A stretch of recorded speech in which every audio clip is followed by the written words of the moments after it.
মৃত্যুর সময় সমস্ত নবীরা শেষ কথা যেটা বলেছেন হাদিস, সমস্ত নবীরা উম্মতের জন্য মৃত্যুর মুহূর্তে শেষ কথা যেটা বলেছেন সেটা হলো আসসালাত আসসালাত, নামাজ নামাজ।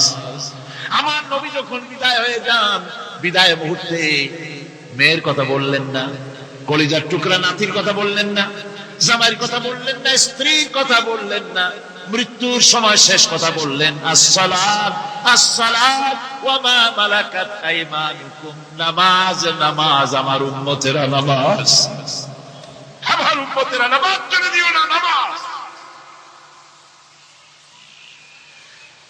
যেই নবী উম্মতের জন্য এত কাঁদলেন, নামাজের জন্য এত কথা বলে গেলেন, আল্লাহ রাব্বুল আলামিন নামাজের জন্য এত নির্দেশ করলেন, নবীজি ইন্তেকালের সময় নামাজের কথা বলে দিলেন, সেই মুসলমান আজ নামাজ আদায় করে না, নামাজ পড়ে তো নামাজ শুদ্ধ হয় না।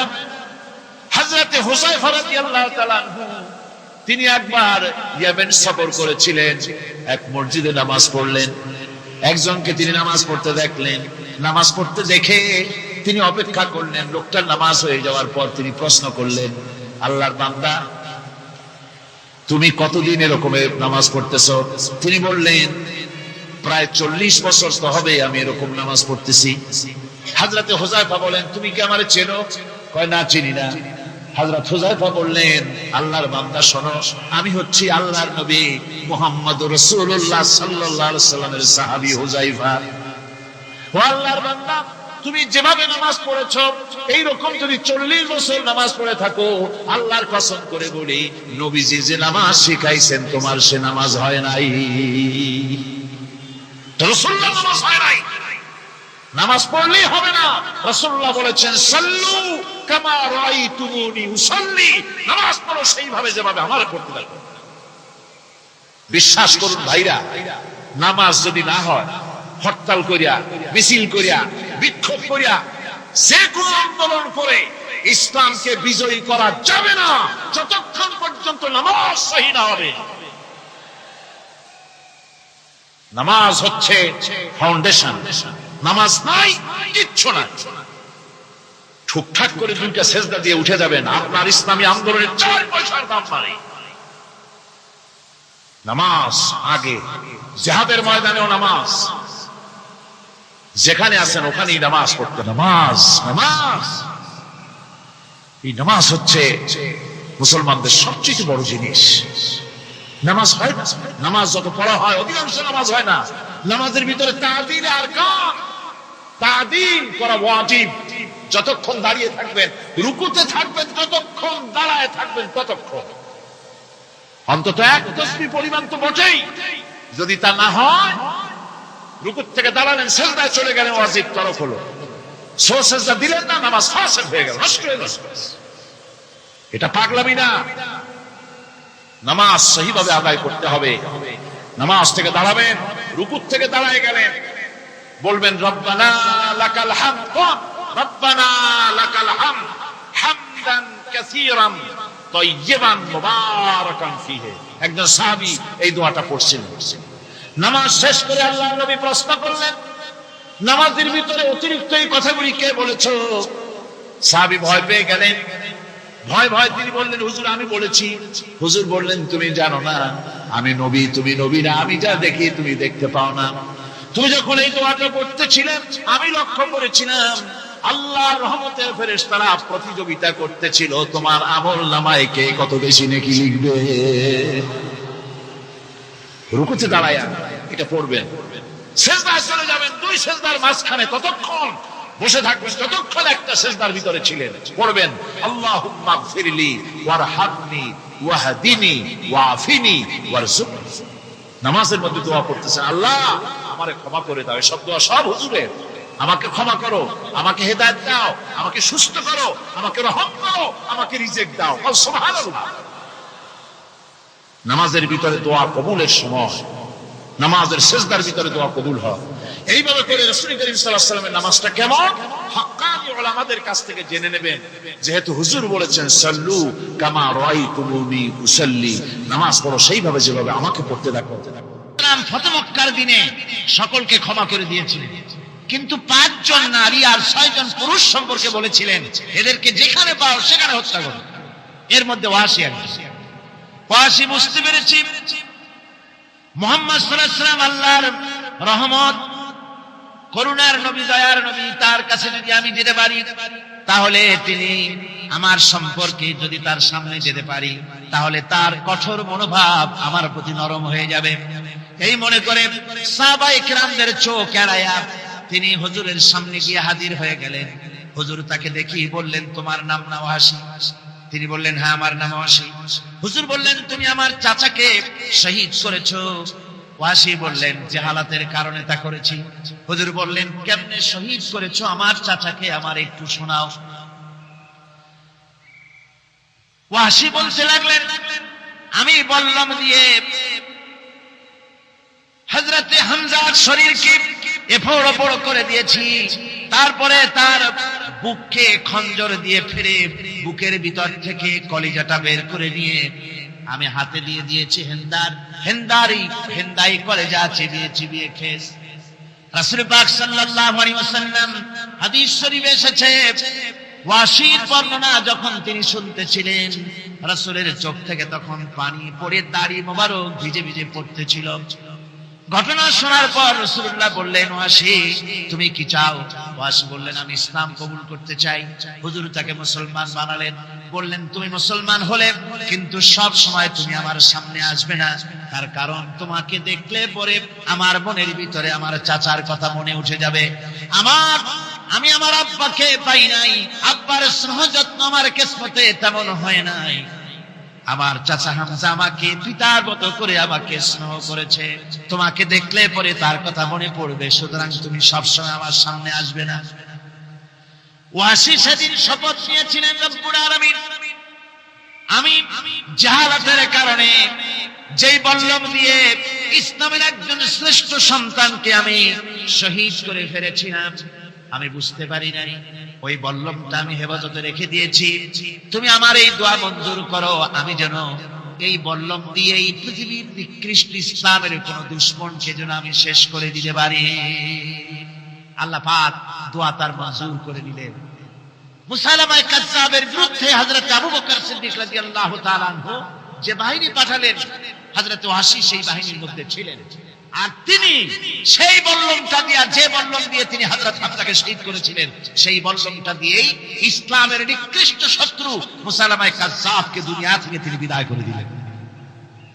আমার ভাইরা, রাসূল পাক সাল্লাল্লাহু আলাইহি সাল্লামের ইন্তেকালের পর এ পর্যন্ত নবুয়তের যারা দাবি করেছে, এক হিসাবে জানা গেছে 28 জন দাবি করা হয়ে গেছে। রাসূল বলেছেন, আমার পরে 30 জন মিথ্যাবাদী নবুয়তের দাবি করবে। কতজন করবে? হয়ে গেছে, বাকি আছে কত? এর মধ্যে গোলাম আহমদ একজন। গোলাম আহমদ দাবি করল যে আমি নবী। তার অনেকগুলি বই কিতাব সে লিখল। বইয়ের মধ্যে এক জায়গায় সে লিখেছে, তার বইয়ে এক জায়গায় লিখেছে যে আমি স্বপ্নে দেখলাম আল্লাহ আমার সামনে উপস্থিত, আল্লাহ আমার সামনে এসেছেন পুরুষের আকৃতিতে, আর আমি তখন স্বপ্নের ভিতরে আমি নিজেকে একজন নারীর মতোই মনে করলাম। স্বপ্নের ভেতরেই আল্লাহ পাক পুরুষ হিসাবে আমাকে ব্যবহার করলেন। আমি স্বপ্নের মধ্যেই গর্ভবতী হলাম এবং স্বপ্নের ভিতরে আমি গোলাম আহমদ মসিহে রূপান্তরিত হয়ে গেলাম। নাউযুবিল্লাহি মিন যালিক। গোলাম আহমদ বলছে, আল্লাহ পাক ওহীর মাধ্যমে আমাকে জানিয়েছেন, আল্লাহ আমাকে বলেছেন, গোলাম আহমদ তুমি হচ্ছ আমার সন্তান তুল্য। নাউযুবিল্লাহি মিন যালিক। এইভাবে অসংখ্য মিথ্যে কথা দিয়ে বইপত্র রচনা করেছে। লোকেরা তার কাছে নবুয়তের প্রমাণ চেয়েছে। আসলে শরীয়তের বিধান হচ্ছে, হুজুরের পরে যদি কেউ নবুয়তের দাবি করে তাহলে তাকে সে নবী কিনা এর কোন প্রমাণ তার কাছে চাওয়া জায়েজ নাই। যেহেতু প্রমাণ চাইতে গেলে বোঝা যায়, সন্দেহ হয়, কিছুটা প্রমাণ দিতে পারলে তাহলে সে নবী হবে। কথা বুঝতে পেরেছেন? এই জন্য রাসূলের পরে যদি কেউ নবুয়তের দাবি করে তাহলে তার কাছে নবুয়তের দাবির কোনো প্রমাণও চাওয়া যাইবে না। বিনা প্রমাণে রাসূলের পরে নবুয়তের দাবি যেই করবে সে কি হবে?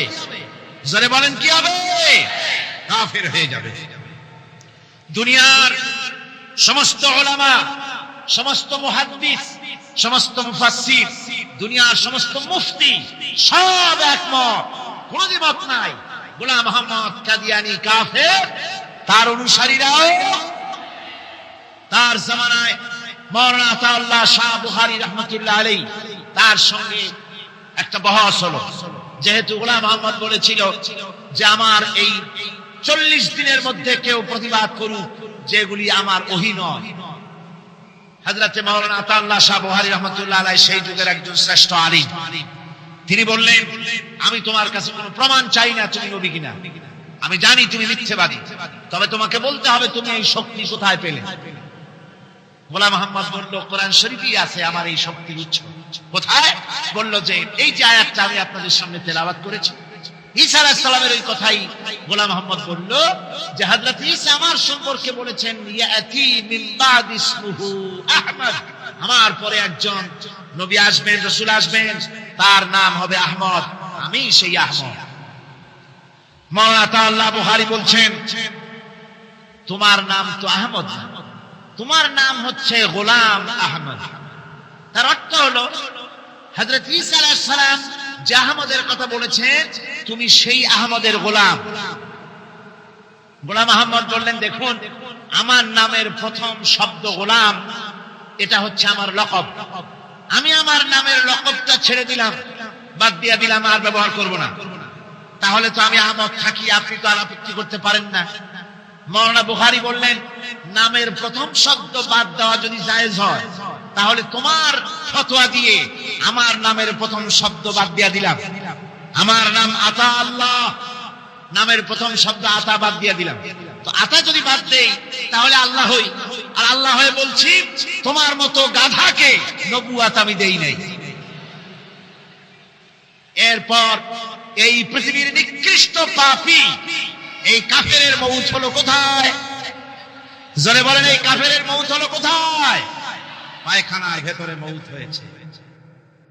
হযরত ওমর রাদিয়াল্লাহু তাআলা আনহু ইসলাম কারে কয় বাবা, ইসলাম কাকে বলে? রোমক সম্রাট তার গোয়েন্দা বিভাগের লোক পাঠাইতেছে, দেখো তো যেভাবে ইসলাম এক একটা দেশ দখল করতেছে তার আদর্শ দিয়ে না জানি রোমও কবে চলে যায়। আমিরুল মুমিনিন কেমন সিংহাসন কেমন দেখে আসো। রোমের বাদশা, রোমের গোয়েন্দা বিভাগ আসলো, মদিনায় ঢুকে সাহাবীদের জিজ্ঞেস করছেন আইনা মালিকুকুম, তোমাদের বাদশা কই? তারা বললো যে আমাদের জন্য কোনো বাদশা হয় না, বাল্লা না আমি, আমাদের জন্য একজন আমির হয়। আচ্ছা হলো আমির, সেই আমির কই? কয় যে কোথায় তা জানি না, তবে শুনেছি ওনার উট হারায় গেছে, উট তালাশ করতে গেছে। আশ্চর্য কথা, আমিরুল মুমিনিন অর্ধেকটা পৃথিবীর প্রেসিডেন্ট, উট হারায় গেছে তালাশ করতে গেছে নিজে। কোন দিকে গেছে? শুনছি এই দিকে গেছে। গোয়েন্দা বিভাগের প্রধান সেই দিকে গেল, যাইয়া দেখতে পেল সাথে একটা লোক গেছিল, যাই দেখে একটা উট গাছে বাঁধা, আর গাছের তলে একটা লম্বা মানুষ শোয়া। যখন শুয়েছিল তখন হয়তো গাছের ছায়াটা ছিল, বেলা গড়ে গেছে, গাছের ছায়া সরে গেছে, রোদের মধ্যে হাত মাথার তলে দিয়া শোয়া, উট বাঁধা, আর কপালের ঘামে মাথার নিচের বালি ভেজা। সাহাবী বললেন এই হচ্ছে আমাদের আমিরুল মুমিনিন ওমর ইবনুল খাত্তাব রাদিয়াল্লাহু তাআলা। রোমের গোয়েন্দা বিভাগের প্রধান স্বগতোক্তি মুখ থেকে বেরিয়ে গেল, ওমর আমার দেশের প্রেসিডেন্ট রাতের বেলায় দুর্গে ঘুমায়, চতুর্দিকে দুর্ধর্ষ সেনাবাহিনীরা বন্দুক উঁচু করে পাহারা দেয় সারা রাত, তারপরেও আমার বাদশার ঘুম হয় না, কোন ফাঁক দিয়া গুলে এসে পৈতৃক সম্পত্তি জীবন পাখি উড়ে যায়, আর তুমি কোনো পাহারাদার নাই, কোনো লোক নাই, জন নাই, এই নির্জন মরুভূমিতে একা একা শুয়ে আছো, নিশ্চয়ই তুমি তোমার জনগণের হক আদায় করেছো, তাই তোমার পাহারাদারের দরকার নাই, যিনি তোমার বানাইছে সেই আল্লাহই তোমার পাহারাদার। এর নাম ইসলাম। শুধু নামাজ রোজা হজ যাকাতের নাম ইসলাম নয়, এর নাম ইসলাম। রুজি রোজগার করার জন্য সমস্ত নবীরা কাজ করেছেন, সাহাবায়ে কেরাম কাজ করেছেন, ক্ষুধায় কষ্ট করেছেন, ক্ষুধার যন্ত্রণায় ছটফট করেছেন সাহাবায়ে কেরাম। নবী করিম সাল্লাল্লাহু আলাইহি ওয়াসাল্লাম দুয়ারে দুয়ারে খাবার পৌঁছাইছেন, নিজে কষ্ট করেছেন। প্রিয় ভাই সব, হযরত ওমর রাদিয়াল্লাহু তাআলা আনহু মসজিদ নববীর ভিতরে বসে দেখলেন জোহরের সময় কয়েকটা লোক বসা, আসরেও তারা, মাগরিবেও তারা, এশায়ও তারা, পরের দিন ফজরেও তারা। জিজ্ঞেস করলেন, এই বেটারা তোমরা কারা? প্রত্যেক নামাজে এক জায়গায় দেখি বললো যে আমরা আল্লাহর ইবাদত করি, জিকির আজকার করি। তো তোমরা খাও কি?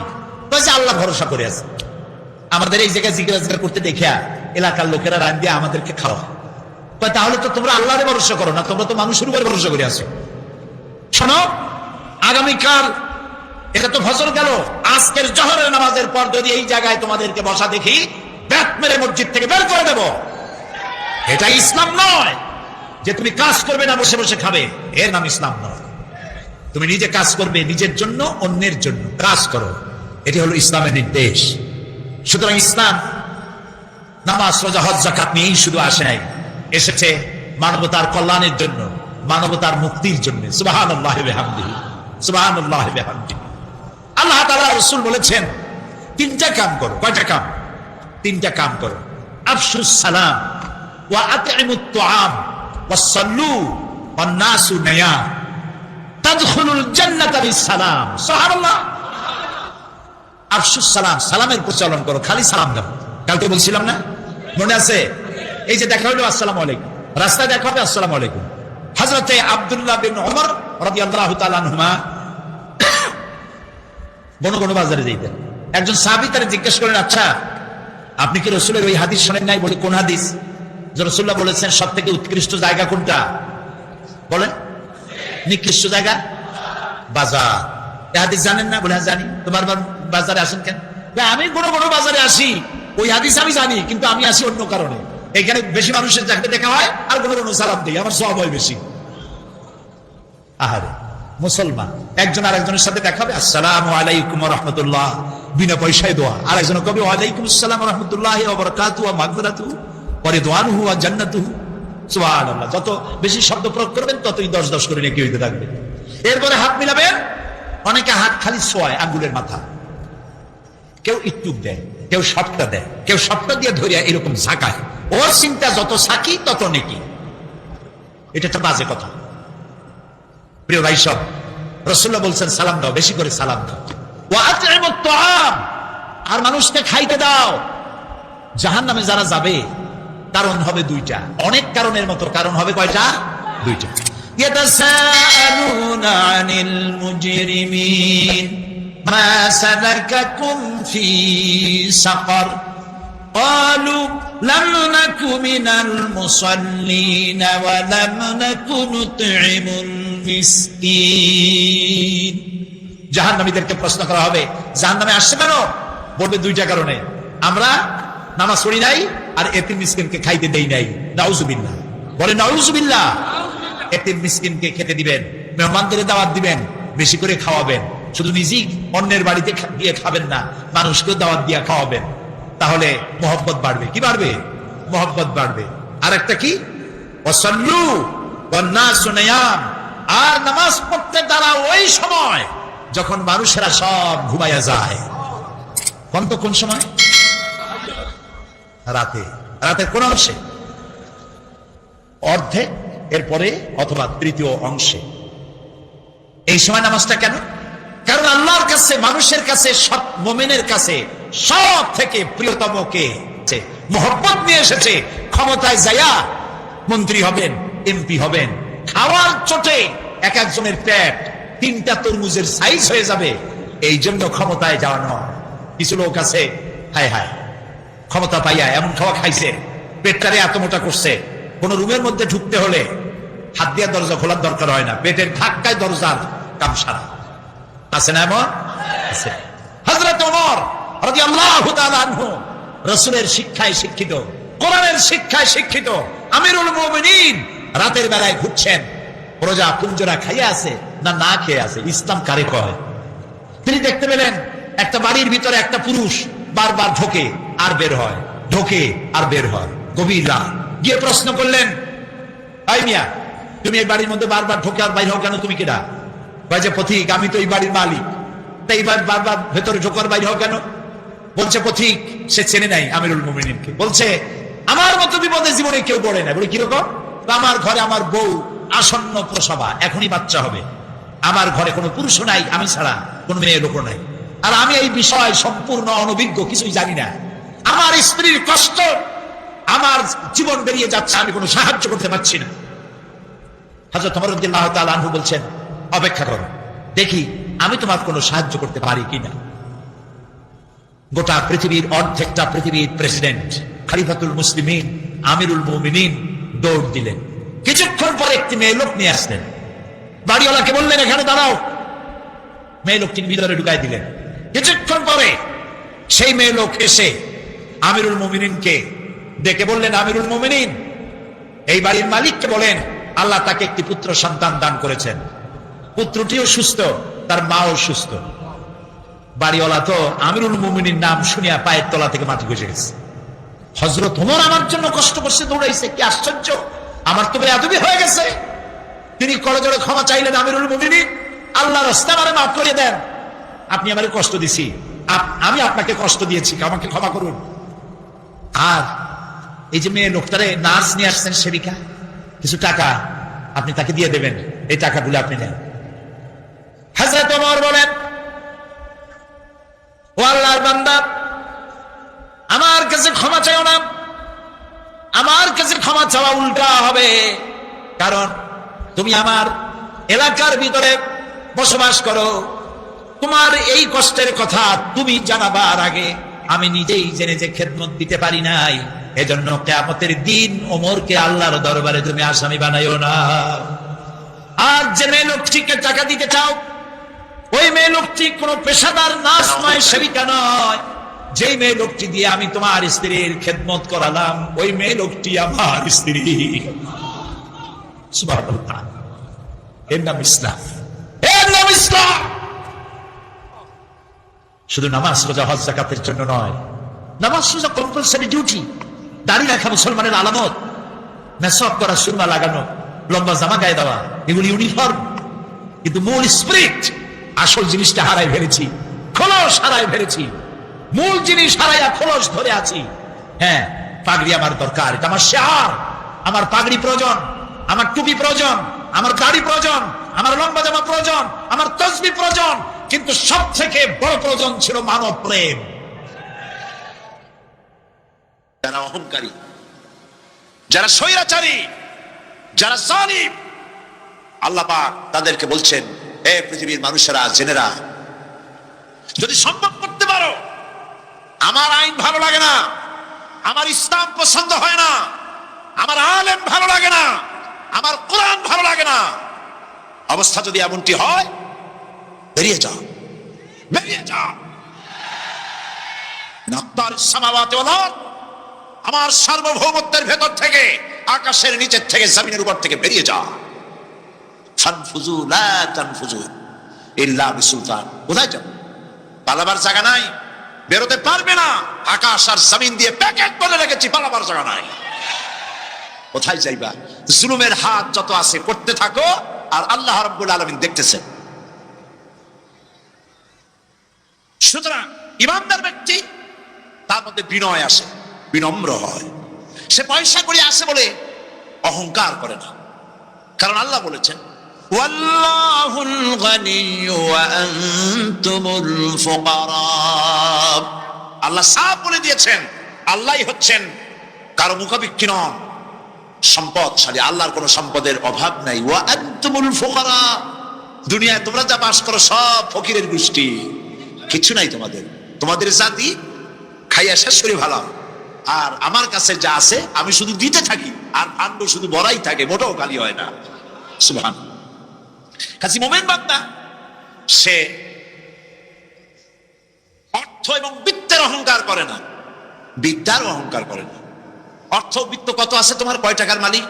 আল্লাহ যদি ইচ্ছে করেন, ব্রেনের ভিতরে যদি টিউমার ঢুকায় দেন, ব্রেনের একটা নার্ভ আর একটা নার্ভের সাথে জড়াই দেবেন, জায়গা হবে কোথায়? হেমায়তপুর। হেমায়তপুর কোথায়? কাশি, পাবনা। সুতরাং আল্লাহ পাক ইচ্ছে করলে এটা করে দিতে পারেন, পারেন না? খুব করতে পারেন। হার্টের ভেতরে ক্যান্সার দিয়ে দিতে পারেন, ১৪ গোষ্ঠী বিক্রি করলো, ডাক্তারের পয়সা হবে না, পারেন না আল্লাহ পাক? পারেন কি না? পারেন। সেই জন্য যত বড় ধনী হোক, পয়সার মানি হোক, আল্লাহর উপর ঈমান আনলে পরে যে গুণটা হয়, সে অহংকারী হয় না, বিনয়ী হয়। আল্লাহ রাব্বুল আলামিন কোরআনে কারীমের ভিতরে বলে দিয়েছেন, লিল্লাহি মা ফিস সামাওয়াতি ওয়া মা ফিল আরদ। যারা সামান্য একটু রাজত্ব পাইয়া ছোট্ট ছোট্ট একটা দেশের প্রেসিডেন্ট, প্রধানমন্ত্রী, কি হনুরে, এরকম একটা ভাব, আর্মি হাতে, বিডিআর হাতে, পুলিশ হাতে, যা খুশি তাই করি না। আল্লাহ পাক বলছেন, লিল্লাহি মা ফিস সামাওয়াতি ওয়া মা ফিল আরদ। আকাশ আর জমিনের একচ্ছত্র মালিকানা কার? চিল্লায় বলুন, আল্লাহ পাক। সুতরাং তুমি মাতবারি করিয়া কদ্দূর পারবা? বেশি দূর যেতে পারবে না। গ্রামে গোয়াল আছে, গরু রাখে যে জায়গায়, ওই জায়গাটার নাম কি? গোয়াল। গভীর রাত্রে গরুর মালিক শুনতে পাচ্ছে গোয়াল ঘরে খুব শব্দ হচ্ছে। রাখালকে ডেকে বলছে, দেখ তো কি কিসের শব্দ? ওই যে দেখে এসে জবাব দিচ্ছে যে গোয়ালে যে ষাটটার শিং মোটা, তার গুতার চোটে ওই গোয়ালের মধ্যে যত গরু আছে কেউ টিকতে পারতেছে না, খালি গুতাইতেছে সমানে। মালিক বলছে, দীর্ঘদিন থেকে দেখতেছি এটার গুতার চোটে সমস্ত গরুগুলি অস্থির হয়ে যাচ্ছে, যা একটা মোটা দড়ি দিয়া, খাট্ট একটা দড়ি দিয়ে খুঁটির সাথে জড়াইয়ে বাঁধতে রাখ গলাটারে। মোটা একটা দড়ি দিয়া গলার সাথে খুঁটির সাথে যদি বাঁধতে দেয়, এরপরে খালি ফোঁস করতে পারবে, গুতাইতে আর পারবে। ঠিক অনুরূপ ভাবে কোন জনপদ থেকে, কোন দেশ থেকে যখন দেশের মানুষেরা, যখন দেশের নিরস্ত্র মানুষেরা, গরিব মানুষেরা যখন আল্লাহর দরবারে গভীর রাত্রে ফরিয়াদ তোলে, আল্লাহ জুলুমে অত্যাচারে জর্জরিত হয়ে গেলাম, মার খেতে খেতে শেষ হয়ে গেলাম, অত্যাচারে অত্যাচারিত হচ্ছি, চিৎকার বাড়তে থাকে, আল্লাহ পাক তখন তার নজর দিয়ে দেখেন। আল্লাহ তো দেখতেই থাকেন সব সময়ের জন্য। আল্লাহ পাক কার কারণে এগুলি হচ্ছে, আল্লাহ পাক টের পান। শিং কারো কারো মোটা হয়েছে, আজরাইলকে পাঠায় দেন, যাও খাটো দড়ি দিয়ে বাঁধে থো। খাটো দড়ি কোনটা বুঝছেন? 3 হাত। 3 হাত বাবু, কোনটা? খাটো দড়ি দিয়ে বাঁধে থো। সুতরাং কত বড় বড় রাজা বাদশাহ ক্ষমতা এলো, মানুষের উপরে জুলুম করলো, আল্লাহ পাক তার ইন্তেকাম নিয়েছেন। সেই আল্লাহ এখন আর নাই, নাউজুবিল্লাহ। সে আল্লাহ আছেন কিনা? পূর্ণ শক্তিতে বহাল কিনা? হুয়াল হাইয়ুল কাইয়্যুম। এমন অবস্থা নয় যে বাংলাদেশে কি হচ্ছে আর আল্লাহ টের পাচ্ছেন না। কি বলেন? আল্লাহ রাব্বুল আলামিন বলেন, লা তাখুযুহু সিনাতুন ওয়ালা নাওম। ঘুম নাই, তন্দ্রা নাই। কার? ঘুমানো না, তন্দ্রাও জানে। তন্দ্রা কারে কয়? জি, ঝিমটি, জিমানি, তাই বলেন আপনারা, বুঝে নিয়ে। ওই যে বসে বসে এরকম করে, আল্লাহ ওরকমও করেন। ঘুমো নাই, তন্দ্রাও নাই। হযরত মুসা আলাইহিস সালাম বলছিলেন যে, আল্লাহ তুমি নাকি ঘুমাও না। মুসা আলাইহিস সালাম তো খুব আদরের নবী, আল্লাহ পাকের খুব আদরের নবী, দারুণ আদর। আল্লাহ পাক বলছেন, মুসা আমি তোমারে আমার জন্য বানাইছি। সুবহানাল্লাহ। কোরআন শরীফে আছে, আল্লাহ পাক বলছেন, মুসা আমি তোমারে আমার জন্য বানাইছি। তোমাকে যখন তোমার মা দরিয়ায় ভাসায় দিয়েছিল, আমি তোমার বাক্সর দিকে তাকাইছিলাম। সুবহানাল্লাহ। আল্লাহ যদি বলেন আমি তাকাইছিলাম, সুবহানাল্লাহ। তোমারে আমার জন্য বানাইছি। সুতরাং হযরত মুসা আলাইহিস সালাম তিনি বলছেন, আল্লাহ পাক খুব আদরের নবী, তো আল্লাহ তুমি নাকি ঘুমাও না? আল্লাহ কয় তুমি বিশ্বাস করো না? হযরত মুসা আলাইহিস সালাম বললেন, আল্লাহ অবশ্যই বিশ্বাস করি, তবে বুঝি না বিষয়টা কি, বুঝি না কেমনে না ঘুমাই পারে, বুঝি না। আল্লাহ আচ্ছা ঠিক আছে, তুমি যখন বিশ্বাস করছো তখন আর অসুবিধা নেই, বিশ্বাস না করলে বুঝি হচ্ছিল। পয়গম্বর মানুষ, তাকে তো বলতেই হবে বিশ্বাস করি, তবে বুঝি না। আল্লাহ কয় ঠিক আছে, বিশ্বাস যখন করো আমি বুঝাই দেবো। নিয়ে আসো এক গ্লাস পানি। এক গ্লাস পানি নিয়ে আসলে দাঁড়ায় থাকো। মুসা আলাইহিস সালামকে আল্লাহ বললেন, পানি নিয়ে দাঁড়ায় থাকো। আর ঘুমের আল্লাহ করলেন, মুসারে ধর। মুসা আলাইহিস সালামের ঘুম এসে গেল। ঘুমের আমেজে হাতটা শিথিল হয়ে গ্লাসটা পড়ে ভেঙে চুরমার হয়ে গেল। হযরত মুসা আলাইহিস সালাম ভয় পেয়ে গেলেন।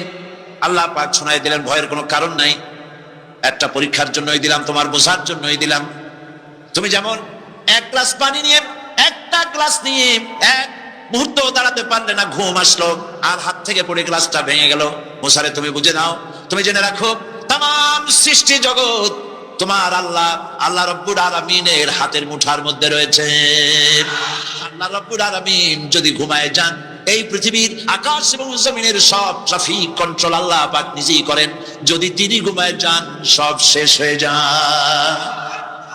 বাংলাদেশে কি হচ্ছে, পৃথিবীর কোথায় কি হচ্ছে তা আল্লাহ দেখছেন না? চিল্লায় বলো, দেখছেন না? সে আল্লাহ রাব্বুল আলামিন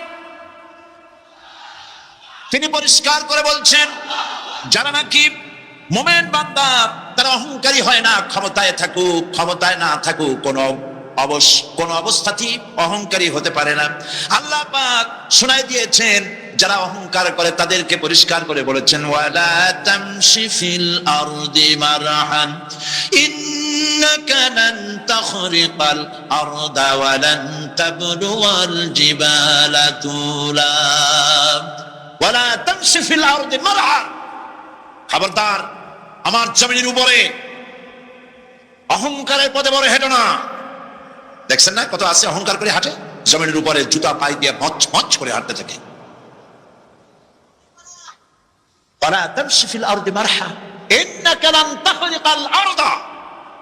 তুমি কি তোমার পতাকা দিয়ে আমার জমিনটারে ভাটায় দিতে পারবা? বলেন পারবে? যদি শক্তি থাকে দাও লাথি, তোমার ঠ্যাং ভাঙবে, মাটির কিচ্ছু।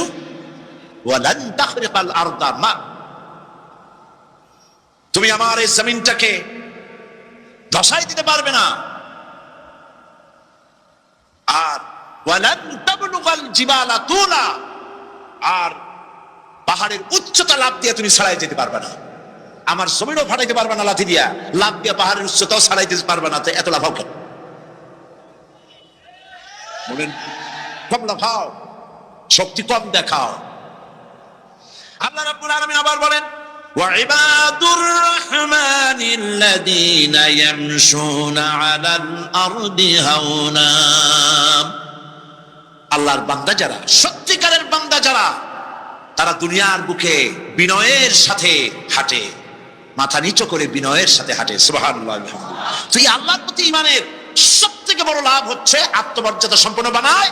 ঈমান তাকে বিনয় এবং বিনম্র বানায়, অহংকারী বানায় না। আর অহংকার করে তুমি যাবা কই? কদ্দুর ক্ষমতা তোমার?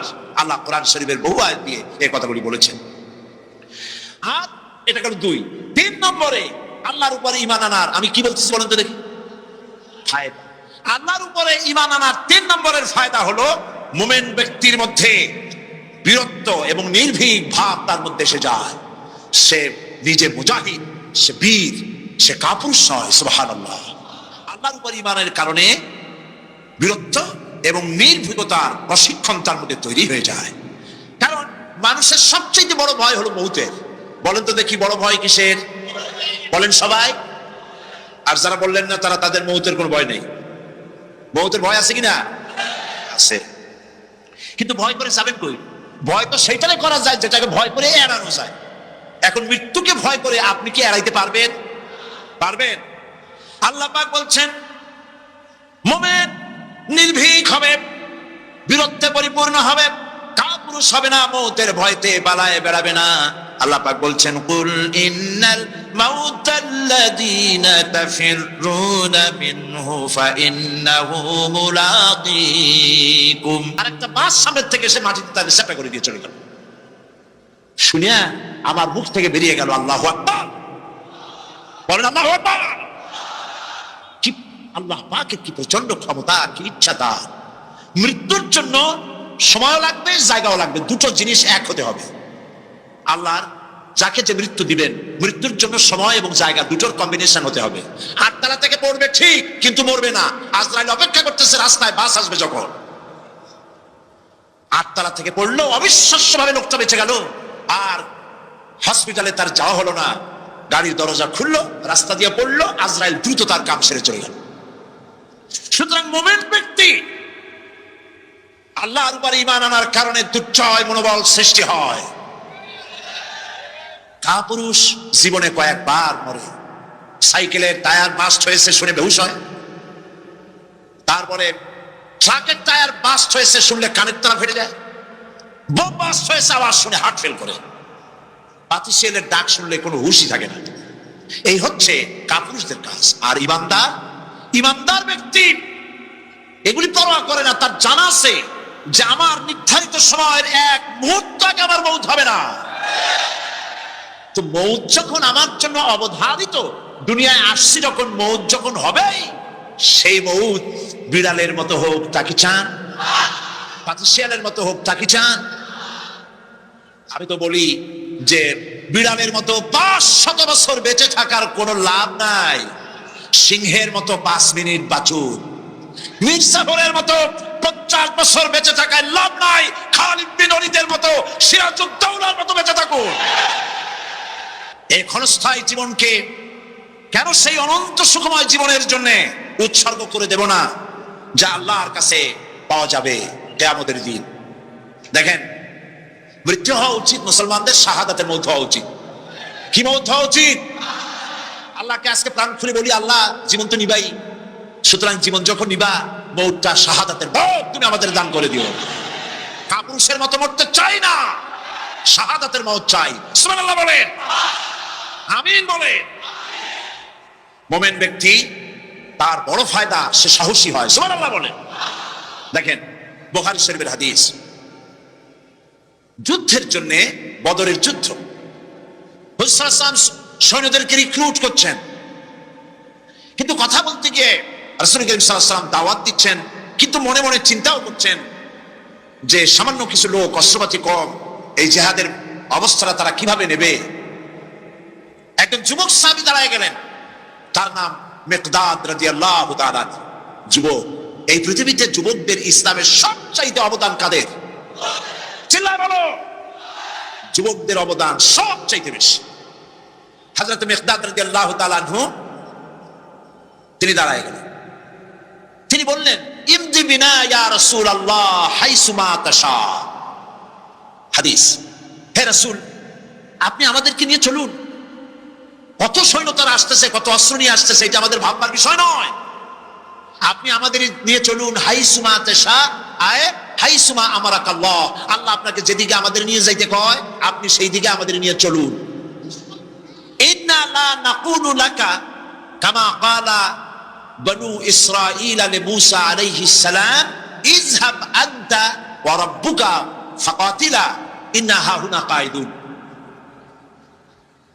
অর্থাৎ, হে রাসূল, আমরা বনি ইসরাঈলের মতো বলবো না। শুনেন, আমরা বনি ইসরাঈলের মতো বলবো না যে মুসা, তুমি এবং তোমার আল্লাহ এই দুইজনই গিয়ে ফিরআউনের বিরুদ্ধে যুদ্ধ করো, আমরা যাবো না, আমরা এখানে বসে থাকবো। এই কথা আমরা বলবো না। আমরা মুসা আলাইহিস সালামের উম্মত নই, আমরা মুহাম্মদ সাল্লাল্লাহু আলাইহি ওয়াসাল্লামের উম্মত। বরং আমরা বলবো, বাল ইযহাব আনতা ওয়া রাব্বুকা ফাকাতিলা ইন্না মাআকুমা মুকাতিলুন। বরং আমরা বলবো, আপনি চলুন,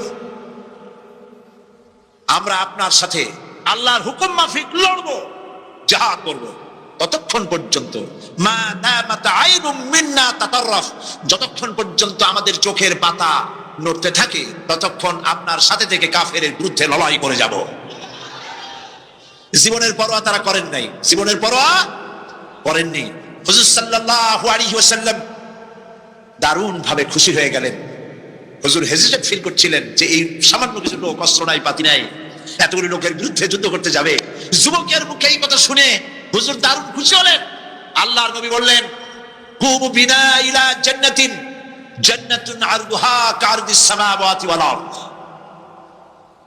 ও সাহাবীরা, তোমাদের মনোভাব যখন এই, তোমাদের মানসিকতা যখন এই, চলো আমার সাথে বেহেশতের দিকে, সেই জান্নাতের দিকে যেই জান্নাত আল্লাহর আকাশ আর জমিনের চাইতে অনেক প্রশস্ত। চলো আমার সাথে বেহেশতে, সুবহানাল্লাহ, চলো আমার সাথে জান্নাতে। ফাকামা উমাইর বিন হামাম ওয়া কানা ইয়াকুলুত তামার। হযরত উমাইর নামক একজন যুবক দাঁড়ায় গেলেন এবং তিনি হাতে কতগুলি খরমা ছিল, সেই খরমাগুলি তিনি চিবোচ্ছিলেন। রাসূলুল্লাহর বক্তৃতা শুনতেছিলেন আর খরমা চাবাচ্ছিলেন। খরমা চাবা, বিচিগুলি ফেলে দেন, এভাবে করতেছেন, হাতে কতগুলো খরমা। হযরতে উমাইর বলছেন, ফাকালা বাহ বাহ, অর্থাৎ আয় আযমাহু আয় আহসানাহু। হে রাসূল, আপনি কি সুন্দর কথা বললেন।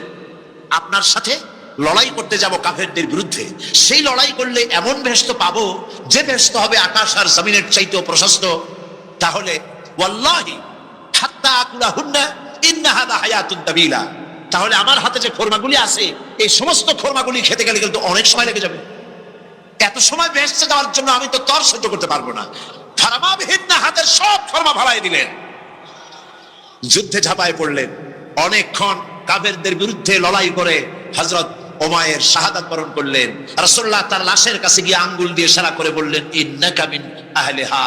উমাইর, তুমি যেই বেহেশতে যাওয়ার জন্য খোরমাগুলি খাওয়ার সময় পাচ্ছিলে না, তাড়াতাড়ি করে খোরমাগুলি হাত দিয়ে ফেলে দিয়েছিলে, আমি আল্লাহর রাসূল, আমি সাক্ষ্য দিচ্ছি অবশ্যই আল্লাহর সেই জান্নাত তোমার জন্য অবধারিত। মুমিন ব্যক্তি সে কখনো মৃত্যুর ভয়ে উদ্দেশ্য হাসিল থেকে চুপ করে বসে থাকে না। সে ভয় করে কেবলমাত্র কাকে? সে মৃত্যুর ভয়, মৃত্যু হবে এবং আমার জন্য বিশ্বাস রাখতে হবে। আমার জন্য যদি কোনো বুলেট এর উপরে আমার নাম লেখা থাকে, পৃথিবীর সমস্ত মানুষ আমাকে পাহারা দিয়ে সেই বুলেট থেকে আমাকে রক্ষা করতে পারবে না। আর যদি কোনো বুলেটে আমার নাম লেখা না থাকে, সারা পৃথিবীর সমস্ত মানুষ বৃষ্টির মতো গুলি বর্ষণ করলেও একটি গুলিও আমাকে বিদ্ধ করতে পারবে না। এটার নাম হলো ঈমান। এটার নাম কি? এই ঈমান পেলাম কোথায়? কোথায় পেলাম? কোরআন শরীফ। কোথায় পেয়েছি? আল্লাহ রাব্বুল আলামিন বলেন, ওয়ামা হুম বিদাররিনা বিহি মিন আহাদিন ইল্লা বিইজনিল্লাহ। একথা সুস্পষ্ট, আল্লাহর অনুমতি ব্যতিরেকে বান্দার কোনো ক্ষতি সাধন কেউ করতে পারে না। জোরে বলেন সুবহানাল্লাহ। কেউ কারো কোনো ক্ষতি করতে পারবে না। যেটা ক্ষতি যদি কিছু থাকে কিসমতে, ওটা তো মুকদ্দার ছিল, তকদির ছিল, সেটাই হবে, এর বাইরে কিছুই হবে না। সুতরাং মুমিন ব্যক্তি সে সাহসী হবে, সে কখনো চিন্তা করবে না মৃত্যুর ভয়ের। উদ্দেশ্য হাসিলের জন্য হয় শরীরের পতন, না হয় মন্ত্রের সাধন, ডু অর ডাই, সে আল্লাহর জন্য তার জীবন দিতে প্রস্তুত থাকবে। কারণ আল্লাহ রাব্বুল আলামিন বলেছেন, ইন্নাল্লাহা আশতারা মিনাল মুমিনিনা আনফুসাহুম ওয়া আমওয়ালাহুম বিআন্না লাহুমুল জান্নাহ। আল্লাহ পাক বলেন, আমি আমার মুমিনের জান আর মালকে আমি খরিদ করে নিয়েছি, বিনিময়ে আমার বান্দাকে আমার জান্নাত দান করে দিয়েছি। জোরে বলেন সুবহানাল্লাহ। মুমিনের জান আর মালকে নিয়েছেন, বিনিময়ে কি দিবেন? জান্নাত দান করে দিবেন। এটা হলো মুমিনদের আল্লাহর প্রতি ঈমান আনার জন্য 3 নম্বরের কোয়ালিটি। 4 নম্বরে আল্লাহর উপর ঈমান আনলে 4 নম্বরের যে ফায়দাটা, সে ফায়দা হচ্ছে আশাবাদ এবং মানসিক প্রশান্তি। আল্লাহর প্রতি একটা নির্ভরতা এবং আশার সৃষ্টি হয়ে যায়। সে কখনো নিরাশ হয় না। কারণ এত মানুষ পাপ করলো, চুরি করেছে, ডাকাতি করেছে, জেনা করেছে, হত্যা করেছে, শয়তানি করেছে, বদমাশি করেছে, সব করেছে। এখন শয়তান তাকে ওয়াসওয়াসা দিতে পারে। সেই জন্য আল্লাহ রাব্বুল আলামিন বলেছেন, লা তাকনাতু মির রাহমাতিল্লাহ। বান্দারে, আমার রহমত থেকে নিরাশ হয়ে যেও না। আল্লাহর রহমত, বান্দা তোমার গুনাহ কতটুকু? তোমার গুনাহ যদি হয় পাহাড় সমান, আমার রহমত আকাশ সমান। তোমার গুনাহ যদি হয়ে যায় আকাশ সমান, তাহলে আমার রহমত আমার আরশে আজিমকে ছাড়াই গেছে। সুবহানাল্লাহ, সুবহানাল্লাহ বলুন। সুতরাং মুমিন বান্দার এই আশা থাকে। গুনাহ মানুষে করেই, গুনাহ করা স্বাভাবিক। আল্লাহ পাক বলেছেন, যে ব্যক্তি গুনাহ করে আর এরপরে আমার কাছে মাফ চায়, আমি তাকে ক্ষমা করে দেই, মাফ করে দিই। সুবহানাল্লাহ। সুতরাং ইমানদার লোকদের আশা হয়। দুরারোগ্য ব্যাধি তাকে ধরেছে, সে হতাশ হবে না। মরে যাওয়ার জন্য প্রতীক্ষায় সে সময় গুনবে না, বরং তার মনের মধ্যে আশার সঞ্চার হবে। আমার রোগ আল্লাহ ভালো করে দিতে পারেন না? আমাদের জাতির পিতা কি নাম কি? হযরত ইব্রাহিম আলাইহিস সালাম। কোরআন শরীফের ভিতরে তার কথা আল্লাহ পাক কোট করে দিয়েছেন। আমাদের জাতির পিতা হযরত ইব্রাহিম আলাইহিস সালাম বলেছেন, আল্লাযী খালাকানি ফাহুয়া ইয়াহদিন। আল্লাহ তিনি আমাকে সৃষ্টি করেছেন, তিনি আমাকে রাস্তা দেখান। ওয়াল্লাযী হুয়া ইউতঈমুনি ওয়া ইয়াসকিন। আর আমি যখন ক্ষুধার্ত হই তিনি আমাকে খাওয়ান, যখন তৃষ্ণার্ত হই তিনি আমাকে পান করান। ওয়া ইযা মারিতু ফাহুয়া ইয়াশফিন। আর যখন আমি অসুস্থ হই, রোগাক্রান্ত হই, আল্লাহ রাব্বুল আলামিন তখন আমাকে রোগমুক্ত করে দেন। সুবহানাল্লাহ। আমার অসুখ হলে কে রোগমুক্ত করেন? সুতরাং দীর্ঘস্থায়ী কোনো রোগ হয়েছে, মুমিন হতাশ হবে না। মুমিন হতাশ হবে না। হতাশ হয় কেবলমাত্র কাফের। হতাশ হয় কে? মুমিন কখনো হতাশ হয় না। হতাশ হয় ইমানের পরিপন্থী কাজ। আল্লাহ পাক বলেছেন, লা তাকনাতু মির রাহমাতিল্লাহ। আমার রহমত থেকে মায়ুস হও না। দেখেন হযরত আইয়ুব আলাইহিস সালামের কত বড় রোগ হয়েছে, শরীর পোকায় ধরেছে, জর্জরিত হয়েছে, দুর্গন্ধ হয়েছে, গ্রামের লোকেরা তাকে বের করে দিয়েছে, স্ত্রী পুত্র পরিজন সব চলে গিয়েছে। এমনকি জিহ্বায় যখন পোকা ধরল, হযরত আইয়ুব আলাইহিস সালাম আল্লাহ রাব্বুল আলামিনের দরবারে ফরিয়াদ করলেন, আন্নী মাসানিয়াদ-দুররু ওয়া আনতা আরহামুর রাহিমিন। আয় আল্লাহ, আমি অসুস্থ হয়ে পড়েছি, আমি রোগাক্রান্ত হয়েছি, আর তোমার নাম রহমান রহিম, তুমি আমাকে রোগমুক্ত করো। হযরত আইয়ুব আলাইহিস সালাম আল্লাহর দরবারে ফরিয়াদ করলেন, রব্বুল আলামিন সারা শরীরে পোকায় জর্জরিত হয়ে গেছে, এখন আমার জিহ্বায় পোকা ধরেছে, মাবুদ গো আমি তোমার কাছে ফরিয়াদ করি, আমার জিহ্বায় পোকা দিও না, কারণ জিহ্বাটাও যদি নষ্ট হয়ে যায় তাহলে তোমার মতো আল্লাহর জিকির আমি কি দিয়া করব। হযরত আইয়ুব আলাইহিস সালাম আল্লাহ পাকের কাছে যখন এ ধরনের ফরিয়াদ জানালেন, রব্বুল আলামিন তাকে তার রোগ মুক্ত করে দিলেন, তার স্ত্রী পুত্র সব আল্লাহ রব্বুল আলামিন ফিরাইয়া দিলেন। সুবহানাল্লাহ। সুতরাং মুমিন ব্যক্তি, কোরআন শরীফে সব আছে, কোরআনের মতো শ্রেষ্ঠ ওয়াজের কিতাব পৃথিবীতে আর, শুধু বোঝার দরকার। বিপদে যত বড় বিপদ আসুক, কোন বিপদে মুমিন ধৈর্য হারাবে না।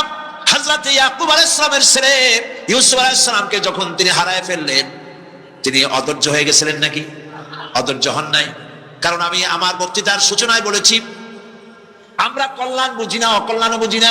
কোন বিপদ আসতে পরে আমরা হয়রান হয়ে যাই, কিন্তু বিপদের মধ্যে কল্যাণ আছে আমরা তা বুঝতে পারি না। কথা বুঝে আসছে? হযরত ইউসুফ আলাইহিস সালামকে কুয়ার ভিতরে ফেলে দেওয়া হলো। 11 ভাই মনে করেছে কুয়ার ভিতরে ফেলে দিয়া ইউসুফ আলাইহিস সালামকে মেরে ফেললাম, কিন্তু তারা বোঝে নাই আসল কামটা কি হয়েছে। এটা তো কুয়া নয়, এটা একটা টানেল, এটা একটা সুড়ঙ্গ।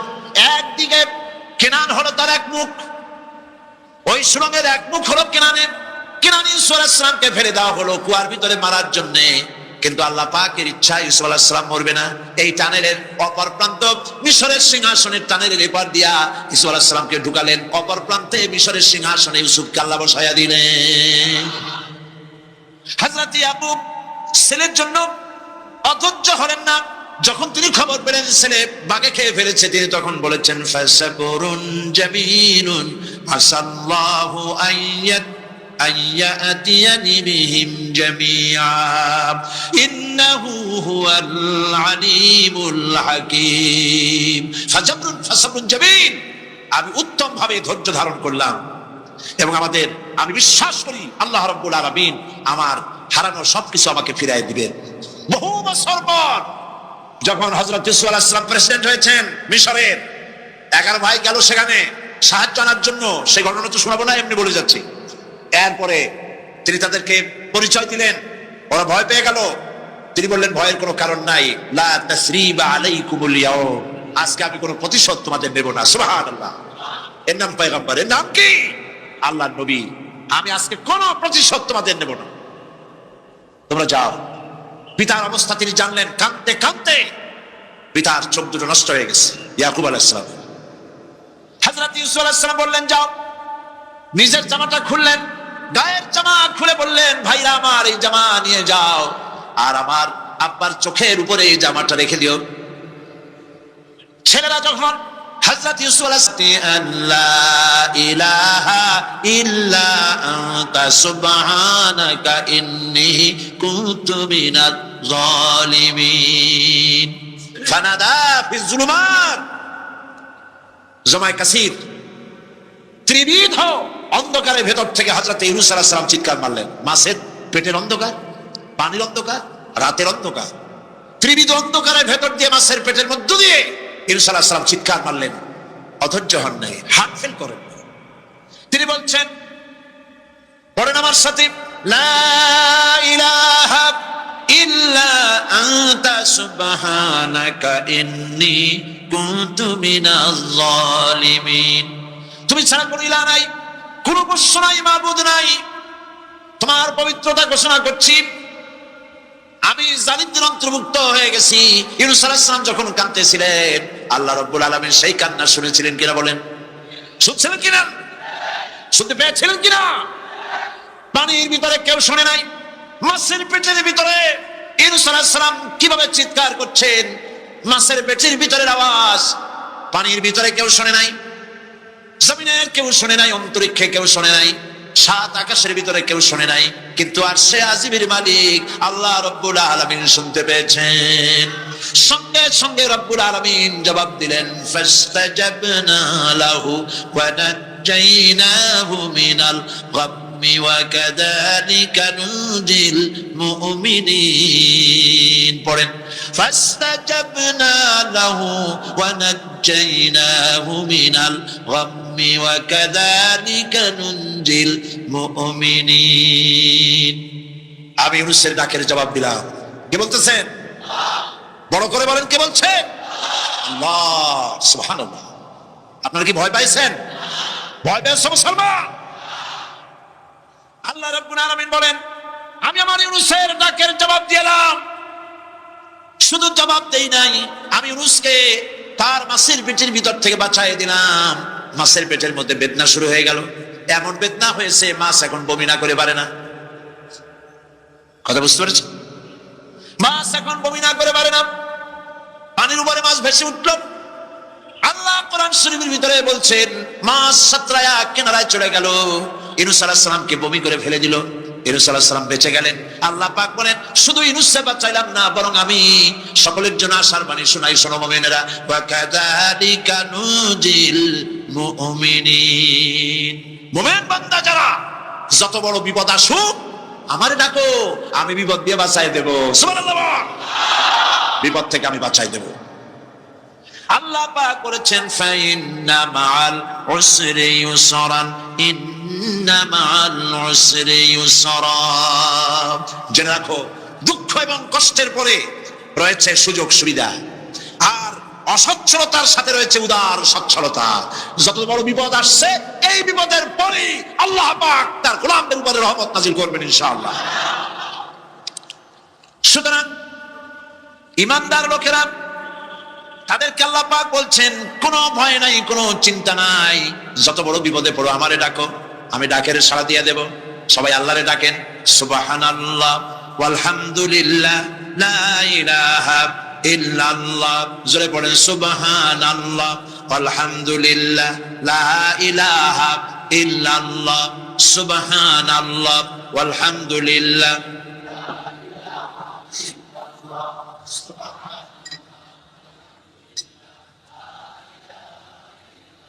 লা ইলাহা ইল্লাল্লাহ মুহাম্মাদুর রাসূলুল্লাহ। আল্লাহর উপরে ঈমান আনলে যত ফায়দা হয়, এত ফায়দা দুনিয়ায় কোথাও নাই। সুবহানাল্লাহ। আল্লাহর উপরে ঈমান আনার ৫ম নম্বরের ফায়দা কয়টা বলছি? 5টা বলছি। আপনাদের অসুবিধা হচ্ছে নাকি? তাড়াতাড়ি শেষ করতেছি। 6টা বলবো, 6টা বলবো। এ হলো ৫ম নম্বর। তারপর আমরা দোয়া করব। দোয়ার দরকার আছে কিনা এই সময়?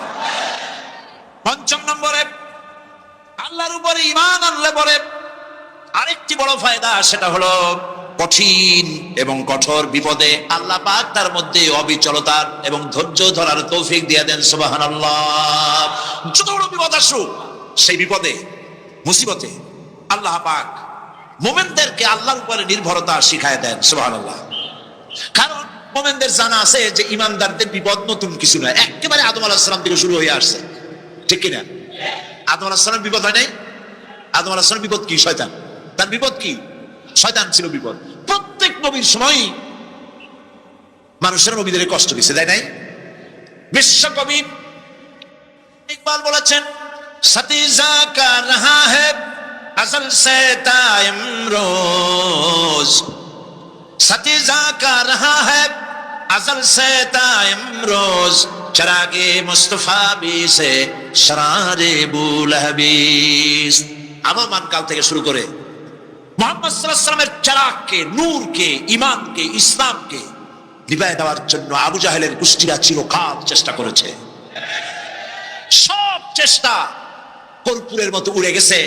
মুহাম্মদ সাল্লাল্লাহু আলাইহি ওয়াসাল্লামের চারাগ টিম টিম করে জ্বলতে রয়েছে। আল্লাহ পাক বলছেন, ইউরিদুনা লিইউতফিউ নূরাল্লাহি বিআফওয়াহিহিম ওয়াল্লাহু মুতিম্মু নূরিহি ওয়ালাউ কারিহাল কাফিরুন। ওরা চায় মুখের ফু দিয়া, কারা?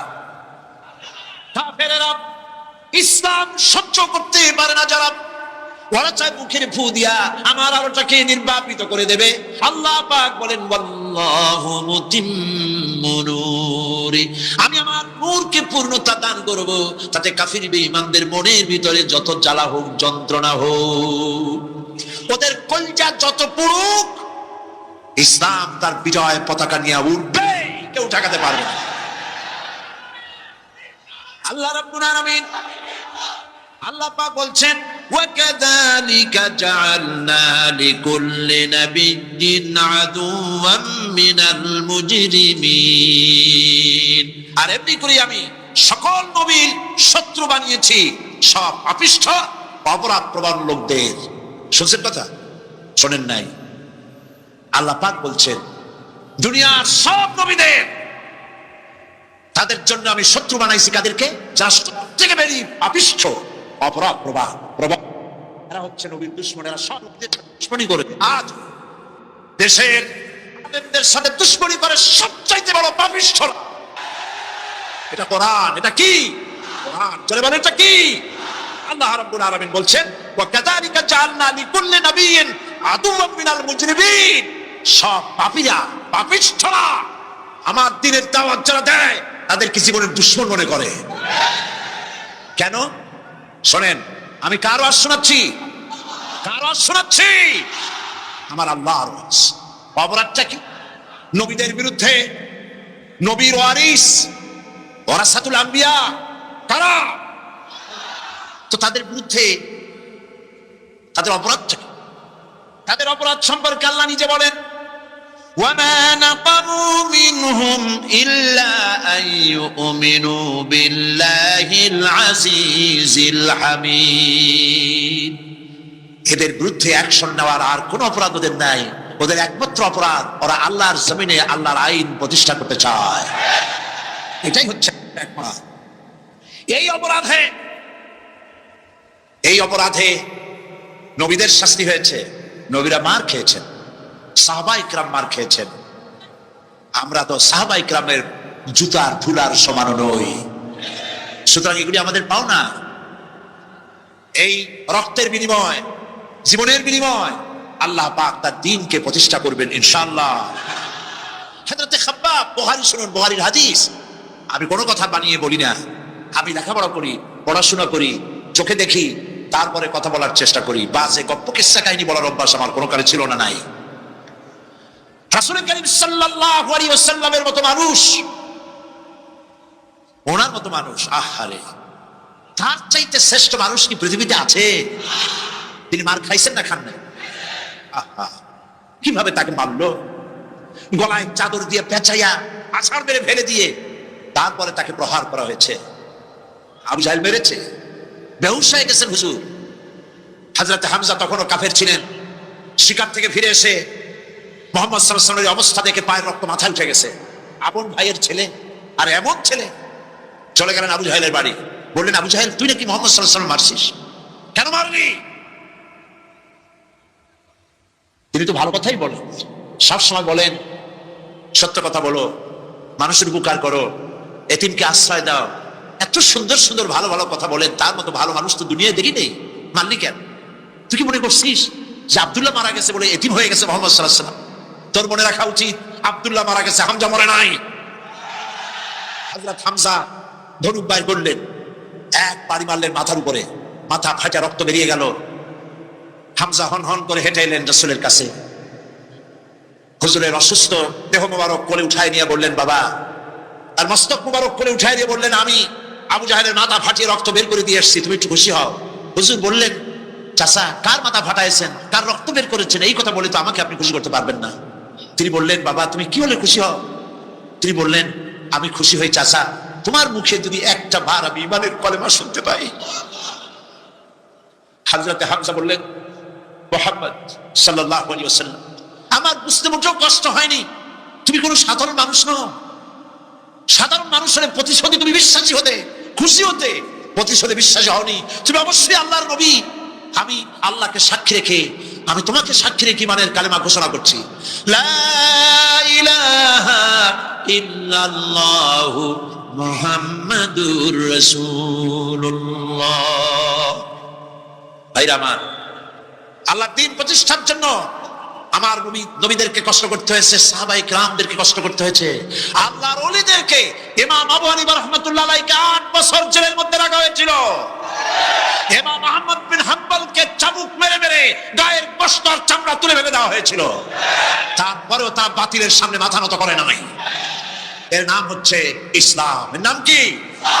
বুখারীর হাদিস, হযরত খাব্বাব বিন আরিত রাদিয়াল্লাহু তাআলা আনহু, বুখারীতে হাদিসটা এভাবে এসেছে, ওয়ান খাব্বাব বিন আরিত রাদিয়াল্লাহু তাআলা আনহু আন্নাহু ক্বাল قال شكونا الى رسول الله صلى الله عليه وسلم وهو متوسد بردة له في ظل الكعبة। তিনি বললেন, আমরা রাসূলের কাছে গেলাম, যাই দেখি রাসূল করিম সাল্লাল্লাহু আলাইহি ওয়াসাল্লাম কাবা শরীফের ছায়ায় আরাম ফরমাচ্ছেন। আমরা কাছে গিয়ে বললাম, আলা তাস্তানসিরু লানা আলা তাদউ লানা ইয়া রাসূলুল্লাহ, হে রাসূল, আপনি কি আমাদের জন্য দোয়া করবেন না? আমরা তো মার খেতে খেতে শেষ হয়ে গেলাম। আমাদের খাব্বাবকে, খুবাইবকে, আম্মারকে, সুমাইয়াকে মেরে শেষ করে দিল। ওরা আমাদেরকে না খাওয়ায় রাখে, সারা রাত খেতে দেয় না, ঘুমাতে দেয় না। তারা আমাদের বেলালকে মেরে মেরে রক্তাক্ত করে উত্তপ্ত মরুভূমির উপরে চিৎ করে শোয়ায়, বুকের উপরে পাথর চাপা দিয়ে রেখেছে। ওরা সাহাবায়ে কেরামদেরকে মারতেছে, না খাওয়ায় রাখতেছে। হুজুর, আপনি কি আল্লাহর কাছে দোয়া করবেন না? এখনো কি দোয়ার সময় আসে নাই? হাদিস শরীফ এসেছে, হুজুর সাল্লাল্লাহু আলাইহি ওয়াসাল্লাম উঠে বসলেন, বললেন, ও খাব্বাব, তোমাদের আগে এই পৃথিবীতে যারা দ্বীনের দাওয়াত নিয়ে এসেছিলেন, সমকালীন রাষ্ট্র শক্তি তাদেরকে ধরতো, ফায়ুহাজুর রাজুলু ফায়ুহবারু লাহু ফিল আরদ, তাদেরকে ধরে তাদের জন্য কবর খনন করা হতো, জীবিত মানুষের জন্য। ফায়ুদালু ফিহা, এরপরে সেই গর্তের ভিতরে তার কোমর পর্যন্ত গেড়ে দেওয়া হতো। সুম্মা ইউতাবিল মানশার, এরপরে করাত আনা হতো। ফায়ুদাউ আলা রাসিহি, এরপরে সেই করাত তার মাথার উপরে রাখা হতো। ফায়ুজআলু বিসাইদ, করাত দিয়া ঘষে ঘষে চিরে চিরে জীবিত মানুষকে দ্বিখণ্ডিত করে ফেলে দেওয়া হতো। মা ইয়াসুদ্দুহু যালিকা আন দীনিহি, এত কষ্ট দেওয়ার পরেও আল্লাহর গোলামদেরকে এক চুল জায়গা দিন থেকে সরায় দেওয়া যায় নাই। ওয়াল্লাহি ওয়াল্লাহি, ও খাব্বাব, আমি আল্লাহর নামে কসম করি, লাইউতাম্মান্নাল্লাহু হাযাল আমরা হাত্তা ইয়াসিরু রাকিবু মিন সানআ ইলা হাদরামাউত, আমি আমার আল্লাহর নামে কসম করি। কে কসম করছেন? সুবহানাল্লাহ বলবেন না? রাসূলুল্লাহ কসম করছেন, আমি কসম করি আল্লাহর, সেদিন বেশি দূরে নয় যেদিন ইয়েমেনের রাজধানী সানা থেকে শুরু করে হাজরামাউত পর্যন্ত হাজার হাজার মাইল সওদাগরেরা তাদের পণ্য নিয়ে, মহিলারা তাদের সৌন্দর্যের পসরা নিয়ে একাকিনী অথবা দলবদ্ধভাবে যাতায়াত করবে মরুভূমির উপর দিয়ে। লা ইয়াখাফু ইল্লাল্লাহ, আল্লাহ ছাড়া তাদের অন্তঃকরণে কোনো ভয় থাকবে না। ওয়ালাকিন্নাকুম তাস্তাজিলুন, তোমরা বড্ড তাড়াহুড়ো করছো, অপেক্ষা করো, সেরকম সময় আসবে। রাসূল করিম সাল্লাল্লাহু আলাইহি ওয়াসাল্লাম সেরকমের সময় দিতে পেরেছিলেন নাকি পারেন নাই? পেরেছিলেন কিনা? সেজন্য রক্ত দিতে হয়েছে, সেজন্য মার খেতে হয়েছে, সেজন্য জেলে যেতে হয়েছে। রাসূল করিম সাল্লাল্লাহু আলাইহি ওয়াসাল্লামকে, জেল তো নতুন কিছু নয়। ইউসুফ আলাইহিস সালাম জেলে থাকেন নাই? জেলে থাকেন নাই? ঠিক আছে, রাসূল করিম সাল্লাল্লাহু আলাইহি ওয়াসাল্লাম জেলে ছিলেন না? সেই জেল এরকমের দেওয়ালে ঘেরা জেল নয়, পাহাড়ে ঘেরা, চতুর্দিক থেকে পাহাড়ে ঘেরা। শিয়াবে আবি তালেব 3 বছর, কতদিন? টানা 3 বছর রাসূল, তার সাহাবী, তাদের স্ত্রীরা, বাচ্চা বাচ্চা ছেলেপেলেরা 3 বছরের মধ্যে সরকার ঘোষণা করেছে এদের সঙ্গে কথা বলবে না, বাজার ঘাটে যেতে পারবে না, কেনা বেচা করতে পারবে না, সামাজিক বয়কট, সামাজিকভাবে বয়কট করে রেখেছে। সাথে যা ছিল খাবারগুলি শেষ হয়ে গেছে, তারপরে উট ছিল, ভেড়া ছিল, খাইয়ে শেষ হয়ে গেছে। এরপরে যখন কিছু নাই, উটের চামড়া ভিজাইয়া ভিজাইয়া, শুকনা চামড়া ভিজাই খেয়েছে। যুবকেরা ক্ষুধার যন্ত্রণায় বাবলা গাছের পাতা, কথা কন না কেন? আমার নবীর 8টা সন্তান, যেরকম কয়টা? 8টা সন্তান আর 11 জন বিবি। অনেক ছাগল পাগল কয়, আমিও যা রাসূলও তাই। ও ছাগলের বাচ্চা, তাহলে তুই 11টা কেন বিয়ে করলি না? রাসূল সাল্লাল্লাহু আলাইহি সাল্লামের